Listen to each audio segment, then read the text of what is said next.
Hello, and welcome back. I'm Judith Currier from the University of California in Los Angeles, and I'm the on-site moderator for the theme discussion TD08, Fat in Focus, this afternoon. Thank you for your patience as we shifted the time for this session to allow people to participate in the live session on COVID-19. For those of you who weren't able to join that session, it will be made available to the public on the CROI website later this afternoon. It was an outstanding session, and I encourage you to watch it and refer others to the session. So we're now going to focus on fat. There's been a tremendous amount of interest in the last couple of years about emerging findings on excess fat gain in people living with HIV. And we have several really great presentations that address different issues related to this topic. I'm first going to introduce the moderator, who is supposed to be opening the session in person, Professor Jacqueline Cappeau from Paris, and she'll provide an overview of the topic. We'll then have each of the presenters give about a 5 to 7 minute, 5 minute or so presentation of their posters, which was to be followed by live discussion, but that unfortunately is not possible at this time. Then Professor Cappeau has some summarizing remarks at the end, and then I'll make some closing comments. I want to extend my sincere gratitude to all the presenters who were able to upload their brief presentations onto the website, and to our on-site AV team here who's been spectacular in pulling off these sessions. All right, so we'll go to Professor Cappeau's slides, and the first one will show her title and then her disclosures. Professor Cappeau.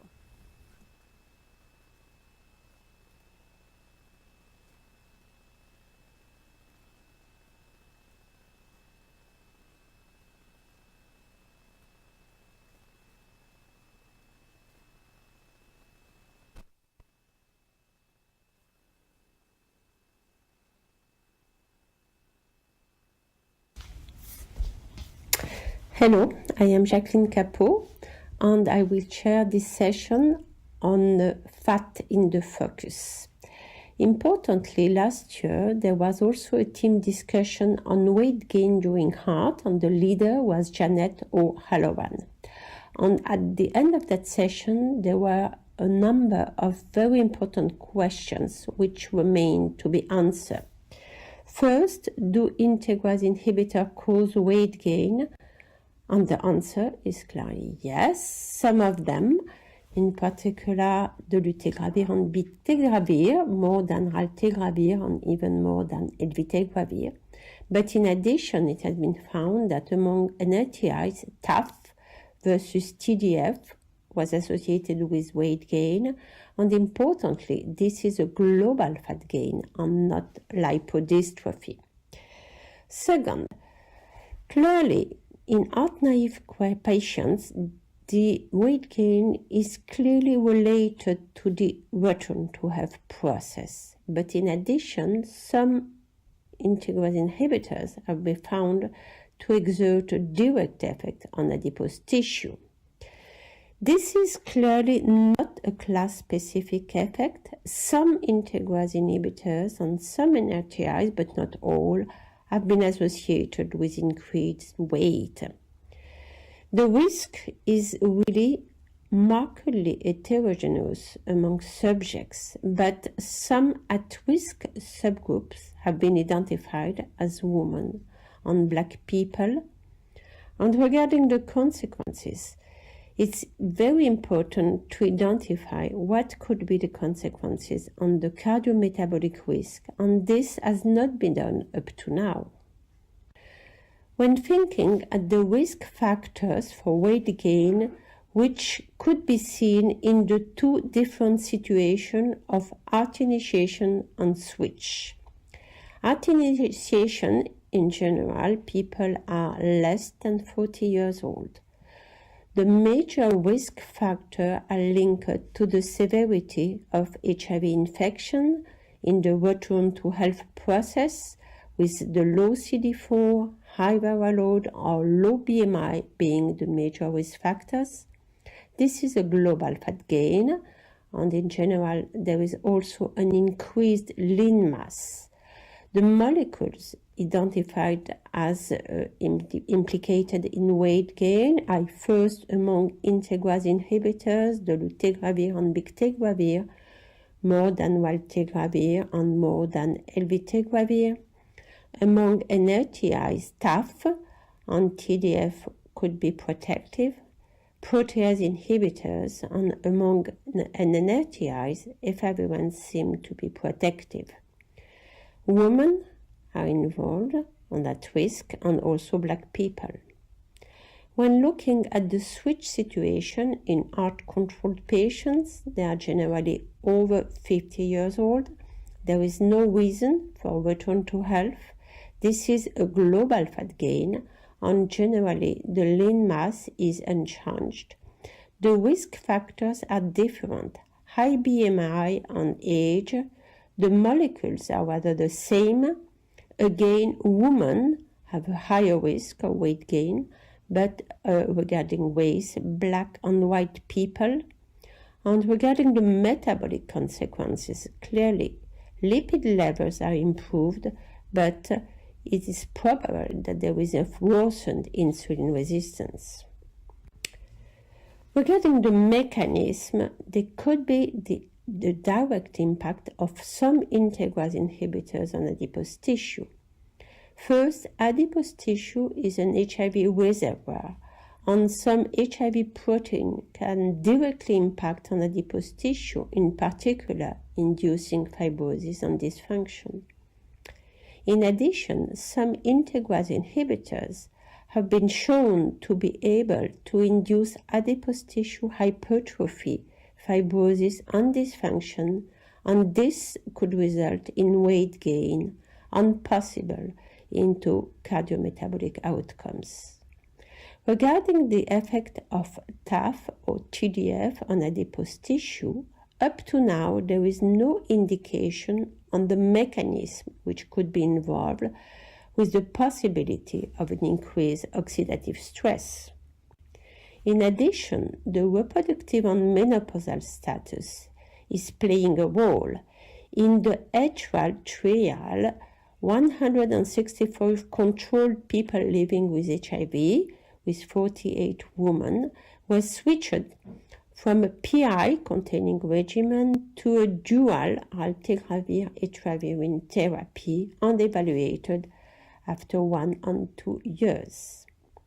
Women with reproductive activity, which means preserved ovarian reserve as evaluated by the level of anti-Mullerian hormone, these women were protected against weight gain, while the postmenopausal women gained weight and gained fat as did men. Therefore, in switch situation, the hormonal status could protect women against integrase inhibitors induced weight gain.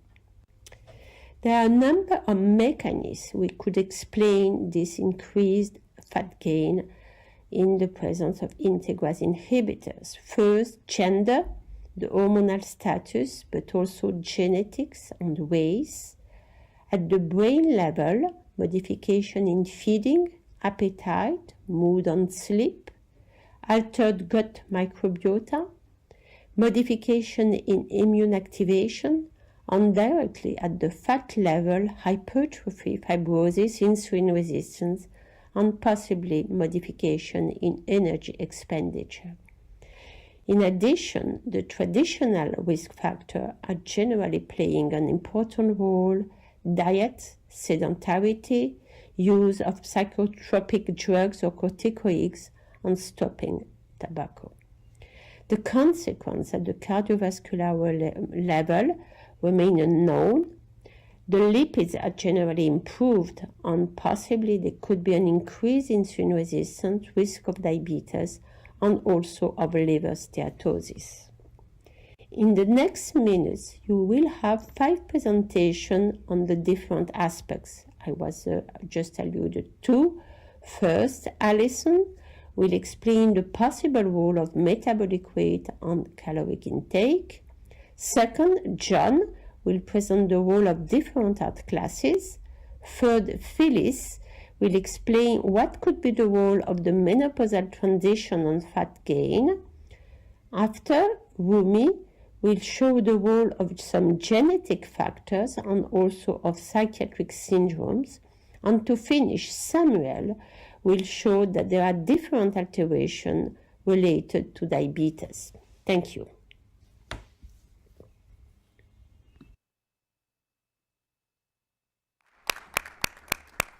Thank you very much, Professor Capot. We'll move right into the first presentation, which is Fat Gains Occur After ART Without Changes in Metabolic Rate or Caloric Intake, delivered by Allison Ross Eckert from the Medical University of South Carolina in Charleston, South Carolina. Dr. Eckert's disclosures are shown on this slide. Thank you to the conference organizers for allowing us to present our data today.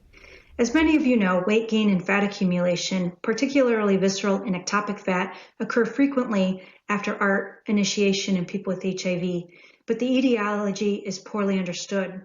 Changes in metabolic demands or changes in diet have long been hypothesized but have not been previously studied. Thus, the purpose of our current study was to determine if changes in metabolic rate or changes in diet were associated with weight gain and fat accumulation after ART initiation. We conducted a prospective observational single-site cohort study in which people with HIV were enrolled pre-treatment and followed longitudinally after ART initiation. We measured oxygen consumption in a resting state via indirect calorimetry to generate a resting metabolic rate. Dietitians assessed dietary intake via 24-hour food recalls with an average of 3 per participant at each time point. We enrolled a total of 30 participants. As you can see in the table, the average age was 27.8 years, with 77% male participants. Over half of participants had a normal BMI at baseline, and the median CD4 cell count was 415.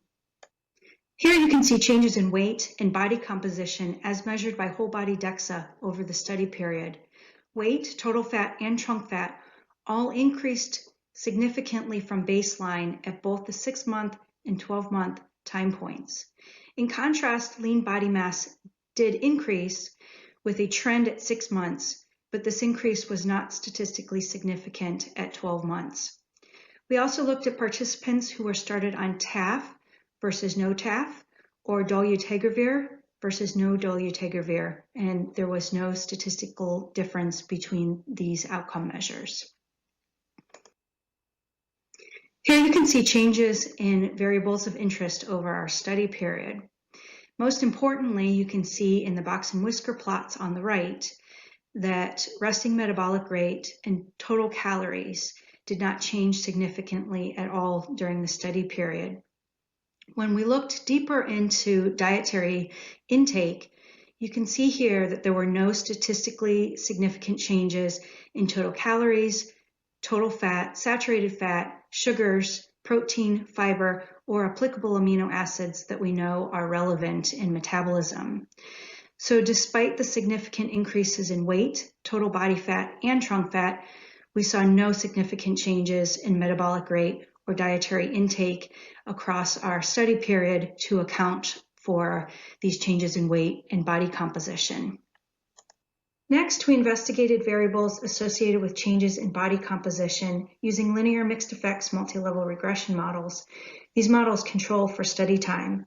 In the model on the left, you can see that even after adjusting for sex, baseline RMR, and baseline HIV RNA, that there were still significant increases in trunk fat at both 6 and 12 months after ART initiation. In contrast, in the model on the right, looking at increases in lean body mass, while there were significant increases at 6 months, these changes were not statistically significant at 12 months. We looked at similar models using baseline HIV RNA and CD4 cell counts instead of sex and baseline RMR. In these models, neither variable was significant but the changes in our outcome measures showed a similar pattern where trunk fat, weight, and total fat were still significant at 6 and 12 months, but lean body mass was only borderline significant at 6 months and was not significant at 12 months.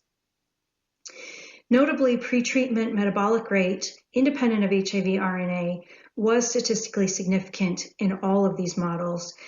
And these data show that baseline metabolic rate may play an important role in subsequent weight gain and fat accumulation after ART initiation. Notably, however, weight gain and fat accumulation were still significant after adjusting for sex, baseline RMR, HIV RNA, and CD4 cell counts, suggesting that there are additional unidentified factors contributing to this phenomenon in HIV. Given our small subject number, we are continuing enrollment and extending our follow-up to further identify these factors. Thank you.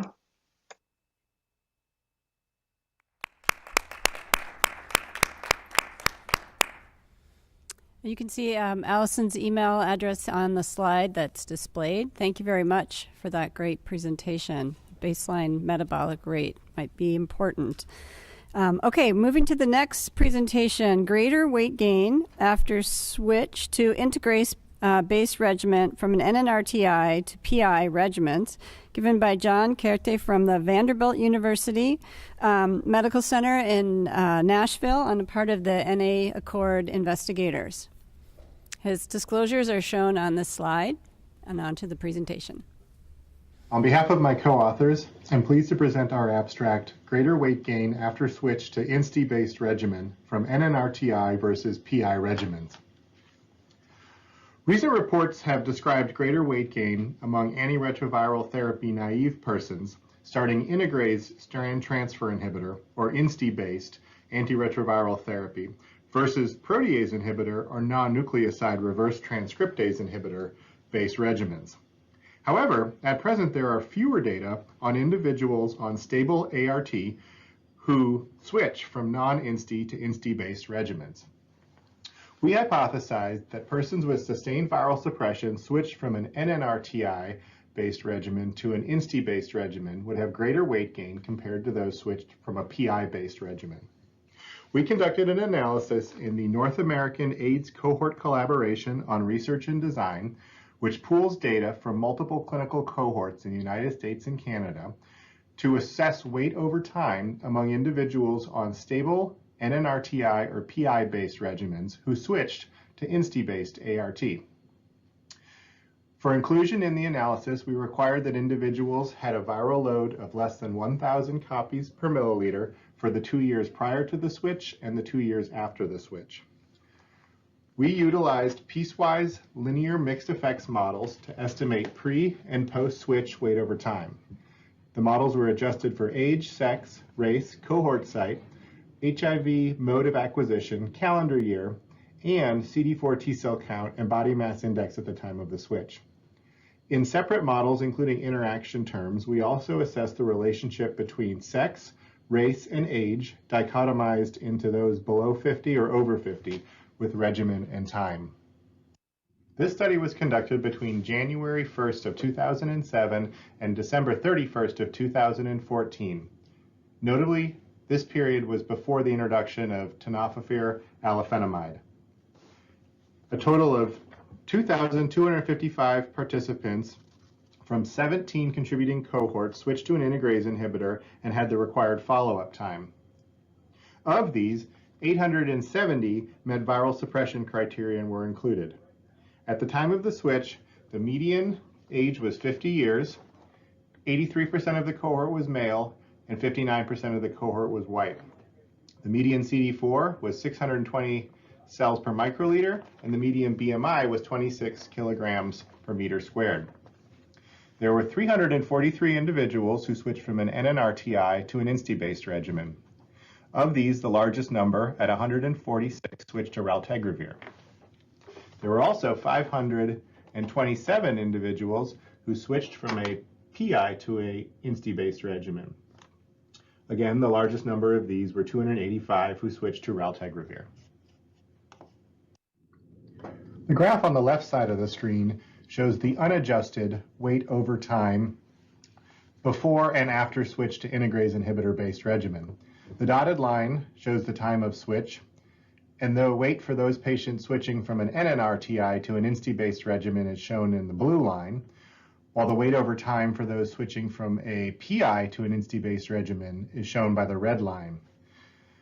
The table on the right side of the screen shows the adjusted analysis, including the pre-switch weight slope and the post-switch weight slope before and after change to integrase inhibitor-based regimen.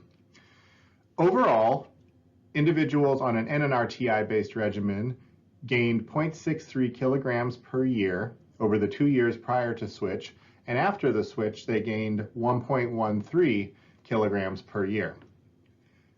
The largest difference in weight slope occurred for those patients switched from an NNRTI to dolutegravir. These individuals gained 1.73 kilograms per year post-switch.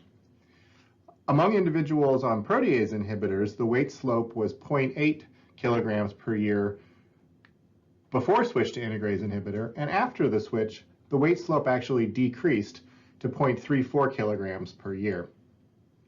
The largest decrease in weight slope, interestingly, was among those patients who were switched to dolutegravir, whose weight gain was essentially flat in the 2 years after switch to an integrase inhibitor-based regimen. This next table shows the adjusted weight slope before switch and after switch, stratified by sex, race, and age. Females switched from NNRTI-based regimens to INSTI-based regimens had the highest weight slope after the switch of 1.58 kilograms per year. For men, this difference after the switch was only 1.04 kilograms per year.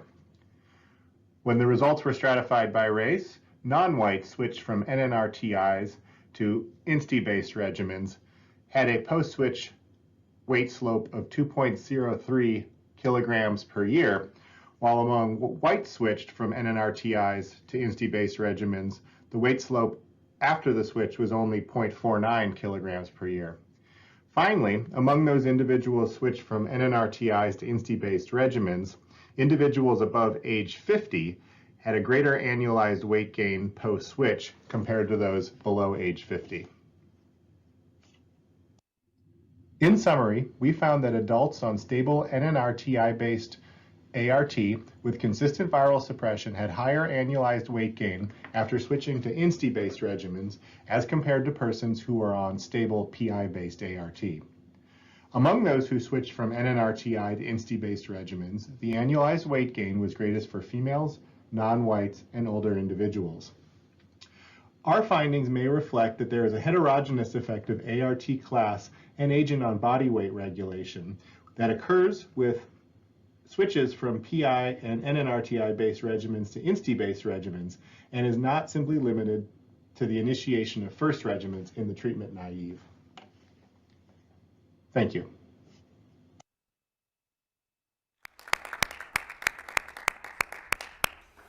Thank you very much. You can see the email address on the slide. We'll leave it up for a little bit longer so you can take that down and send any questions to the presenter. Thank you for that excellent presentation. Really interesting data about the switch scenario. Okay, we'll move to the next presentation.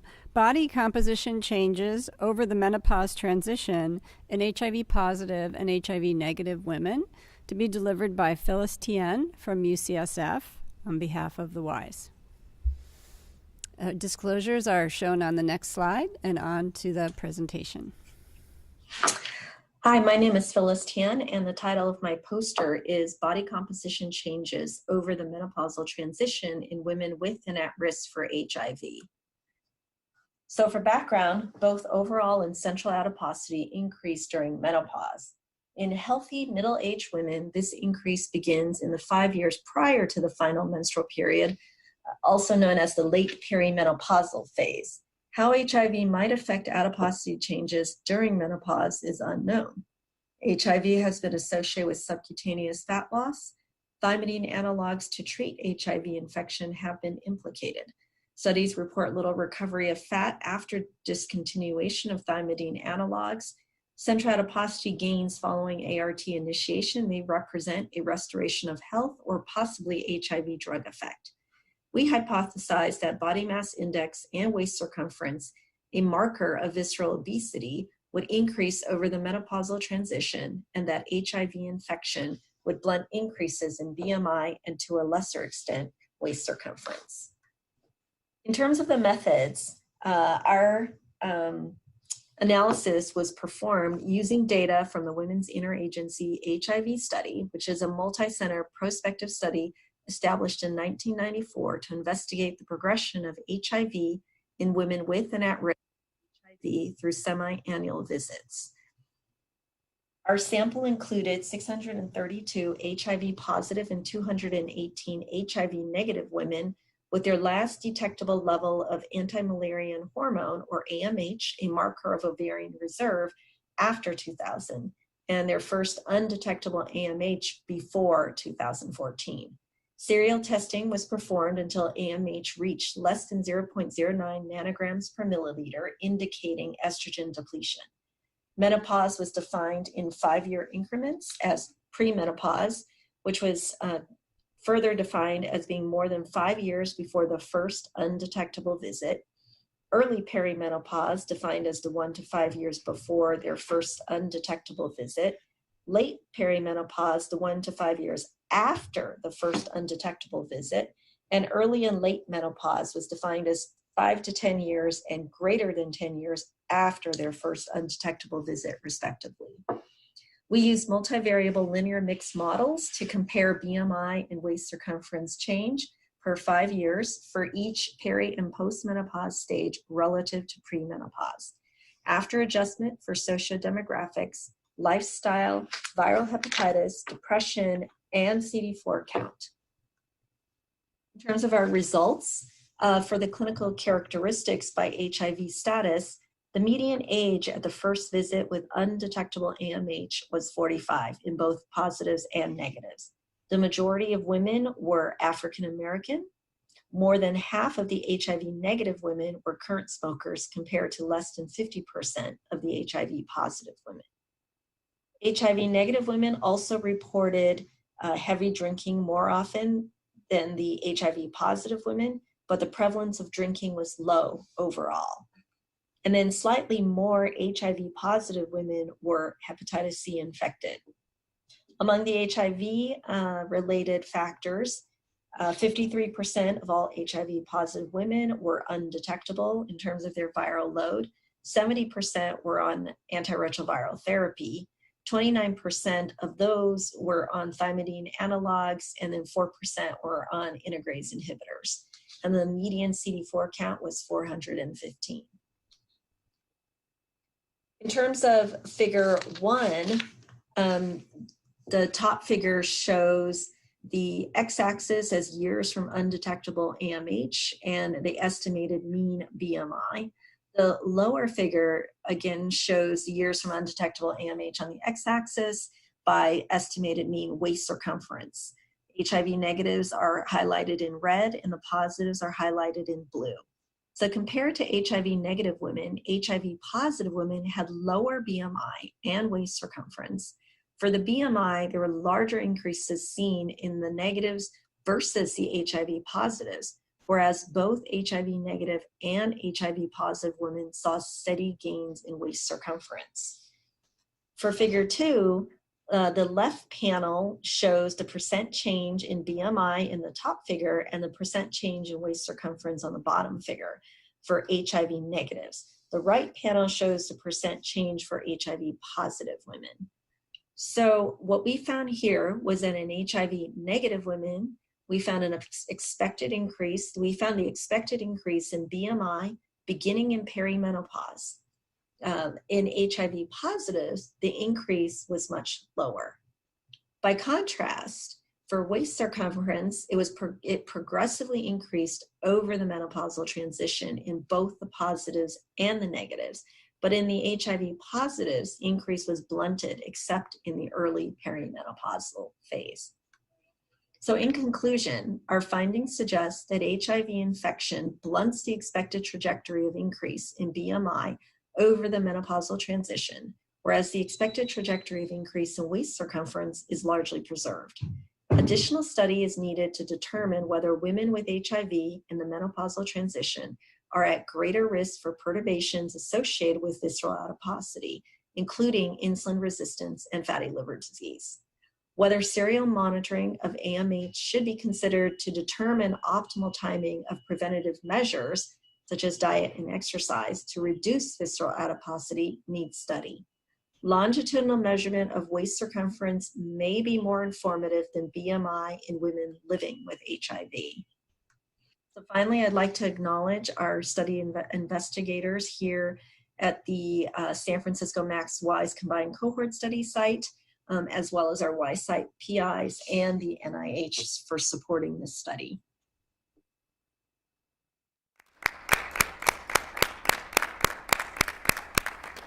Thank you very much.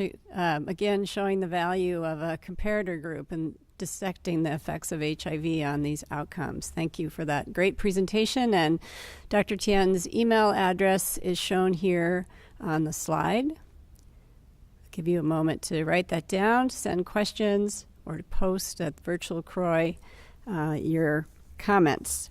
Okay, moving on to the next presentation, resistant gene polymorphism related to weight gain and psychiatric symptoms on integrase inhibitors, will be delivered by Rumi Minami from Japan. And the disclosures are shown on this slide. It's an honor of me to have an opportunity to present our research. Recently, weight gain and psychiatric symptoms have been reported in persons living with HIV on INSTI. Obesity and psychiatric symptoms are both correlated with chronic inflammatory status characterized by insulin resistance. Resistin is a pro-inflammatory adipokine secreted by monocytes and macrophages and play a key role in the insulin responsiveness of peripheral tissues and the central nervous system. High resistin level induce insulin resistance and exert pro-inflammatory status. SNP at -420 C2G substitution of the resistin gene is correlated with serum resistin levels in the Japanese cohort. Higher resistin levels have been observed in GG genotype than in CC genotype. In this study, we aim to clarify the influence of SNP-420 or resistin gene on weight gain and psychiatric symptoms in persons living with HIV receiving INSTI. 220 participants started ART with INSTI and 62 with PI. BMI was measured before and 6 months after starting ART. Psychiatric symptoms were evaluated with POMS or SDS. SNP-420 or resistin gene was investigated using PCR.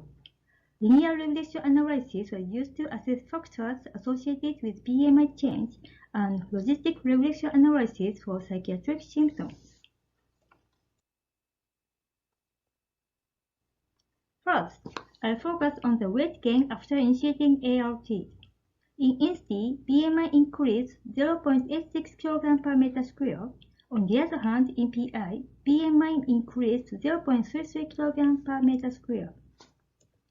The two graphs on the left side show the relationship between weight gain and SNP-420 or resistin gene. The upper graph is for INSTI and the lower graph is for PI. As you can see, in INSTI, BMI increased significantly in GG genotype compared with CC genotype, but in PI, the difference was not significant. The two charts on the right side show the linear regression analysis to assess factors associated with BMI change. The upper chart is for INSTI and the lower is for PI. In INSTI, BMI increase was significantly associated with age, low body weight, and low CD4 count before ART, use of TAF, psychiatric symptoms, and SNP-420 GRs in simple regression analysis, and age, low body weight, use of TAF, and SNP-420 GRs in multiple regression analysis. In PI, low BMI and CD4 count before ART were associated with BMI increase only in simple regression analysis. Next, I'll focus on the psychiatric symptoms after initiating ART. The upper graph shows the percentage of participants with psychiatric symptoms. Psychiatric symptoms occurred in 24% in INSTI and 14% in PI. In INSTI, psychiatric symptoms are more common in GG genotype than CC or CG genotype, but in PI, there was no difference among SNP-420 areas. The lower figure shows the logistic regression analysis to assess factors associated with psychiatric symptoms. In INSTI, SNP-420 areas and smoking was significantly associated with psychiatric symptoms in multiple logistic regression analyses. On the other hand, in PI, there was no factors associated with psychiatric symptoms. In summary, SNP-420 areas of resistin gene was independently associated with weight gain and psychiatric symptoms in INSTI use. These results suggest the potential role of resistin to link INSTI-related weight gain and psychiatric symptoms. However, the influence of other adipokines are also needed to study to elucidate the precise mechanism of INSTI-related body weight gain and psychiatric symptoms. This was a small study, and larger studies are needed to confirm this finding. Thank you for your attention.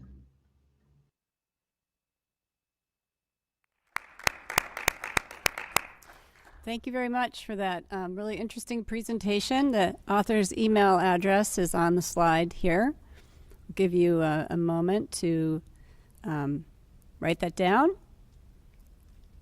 And we'll move on to the next presentation, which is adipocyte dysfunction despite reduced adipose inflammation in diabetics with HIV. And this will be delivered by Samuel Balin from the Vanderbilt University Medical Center in Nashville, Tennessee. Disclosures are on this next slide. Thank you. Persons with HIV are at increased risk for diabetes even in the absence of traditional risk factors. Previously, our group and others have shown that there's an increased proportion of CD8 T cells in adipose tissue of persons with HIV, which is also observed with obesity. Immune cells are known to modulate adipocyte function, so we hypothesized that diabetes in persons with HIV would be associated with altered adipose tissue expression of genes related to inflammation, macrophage activation, and energy handling as compared with non-diabetics. All patients were recruited from the Vanderbilt Comprehensive Care Clinic. Patients were well controlled on antiretroviral therapy for at least 18 months, had a serum HIV viral load less than 50 for at least 12 months, and had a CD4 T cell count greater than 350 for at least 12 months. Patients were classified as diabetic if their hemoglobin A1C was greater than or equal to 6.5%, their fasting blood sugar was greater than or equal to 126 milligrams per deciliter, or if they were on an anti-diabetic agent. Patients were classified as non-diabetic if their hemoglobin A1C was less than 5.7% and their fasting blood sugar was less than 100 milligrams per deciliter. All patients underwent subcutaneous adipose tissue biopsy.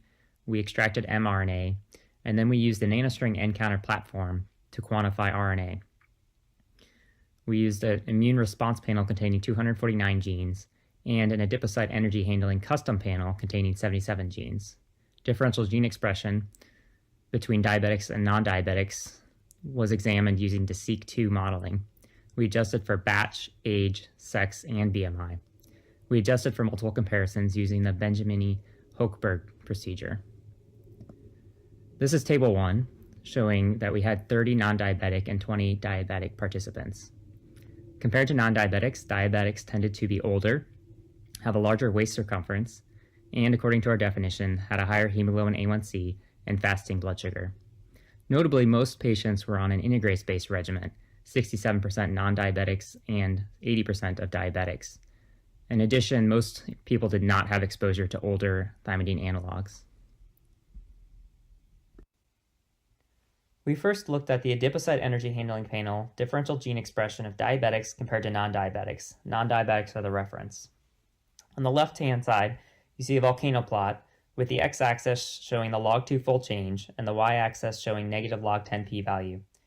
Genes in red have higher expression and genes in blue have lower expression in diabetics compared to non-diabetics. You can see that some genes, including the fatty acid binding protein 6, have almost 40-fold higher expression in diabetics compared to non-diabetics. In contrast, PPAR gamma, an important regulator of lipid metabolism, has reduced expression in diabetics compared to non-diabetics. On the right are the top differentially expressed pathways in diabetics. Pathways associated with fatty acid catabolism have increased expression in diabetics compared to non-diabetics, whereas pathways associated with fatty acid biosynthesis and regulation of lipid metabolism, including PPAR gamma, have reduced expression in diabetics compared to non-diabetics. Next, we looked at the immune response panel differential gene expression, comparing diabetics to non-diabetics, with non-diabetics as a reference. Again, on the left-hand side is the figure showing the volcano plot. The x-axis shows the log2 fold change, and the y-axis shows the negative log 10 p-value. Genes in red have higher expression, and genes in blue have lower expression in diabetics compared to non-diabetics. We see there's a mix of higher expression and lower expression. But overall, it's important to note that the log2 fold change is generally between 0 and 2. In contrast that to the adipocyte energy handling panel, where the log fold change was up to 6. So in general, the immune response genes have less difference in magnitude of their expressions. On the right, you see top differentially expressed gene pathways in diabetics. Pathways associated with macrophage differentiation, regulation of protein activation cascade, and inflammatory response have higher expression in diabetics, whereas dendritic cell chemotaxis, type 1 interferon signaling, and positive regulation of IL-12 have lower expression in diabetics compared to non-diabetics. In conclusion, in persons with HIV, adipose tissue of diabetics is characterized by large differences in expression of adipocyte energy handling genes compared with non-diabetics, but less difference in whole tissue immune response genes. Given the profound changes to adipose tissue T cell populations in persons with HIV, bulk tissue gene expression may not capture adaptive immune cell responses that have an important influence on adipocyte function. Our group is currently performing single T cell RNA sequencing on adipose tissue to further investigate changes that accompany HIV and diabetes.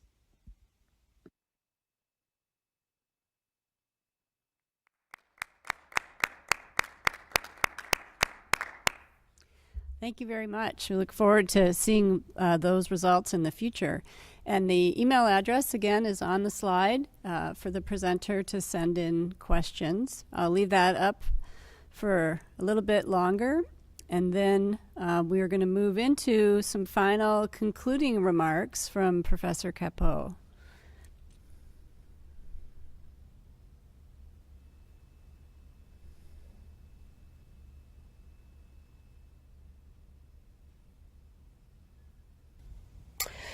And now a few words to conclude this session on fat in the focus. First, we have seen that increased weight and fat gain among HIV-infected individuals is really a very large multifactorial process. You have to think at first on the traditional risk factors and factors related to environment, age, gender, genetics, hormones, race, sedentarity, and feeding. You have also to think that HIV is present within adipose tissue and could result in inflammation, dysbiosis, fat fibrosis, and also in the return to health process. And finally, adipose tissue can be impacted by the different heart molecules. In the first time, thymidine and ATIs, and after some PIs or efavirenz were rather involved in adipose tissue distribution.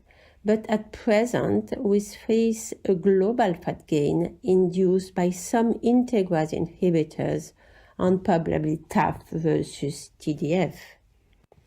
So there are a number of very important questions remaining for next try regarding the mechanism. We need to have further mechanisms for some integrase inhibitors, and also to decipher the mechanism we could explain the effect of TAF versus TDF. Risk factors. It's very important to be able to identify patients who will gain excessive fat.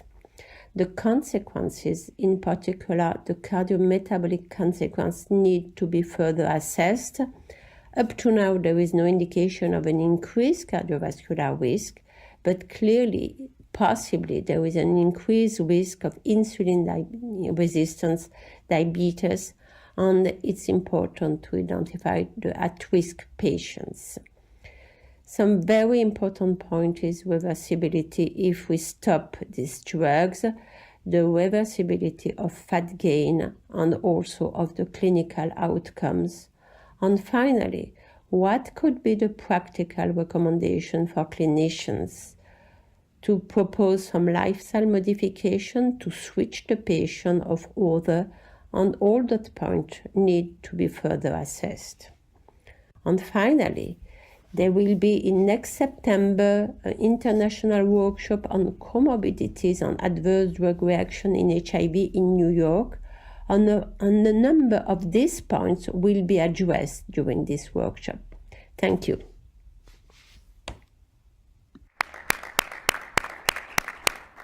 Thank you very much. I'd like to thank Professor Capot and all of the presenters. Here are all the email addresses summarized on one slide. The posters for this session are available on the app, but we recognize that looking at a poster on your phone can sometimes be challenging. They will be available on the website shortly. And for those of you who missed the earlier oral abstract session today on metabolic and pulmonary and cardiac complications, session 007, refer you to look at those abstracts. And that talk, which will be rebroadcast tonight at 8 p.m., the live broadcasts from today are going to be reshown at that time. So thank you all for participating today, and I really want to thank all the investigators for those outstanding, succinct presentations. It's really hard to summarize a poster in 5 or 6 slides, but you all did an outstanding job. Thank you for attending.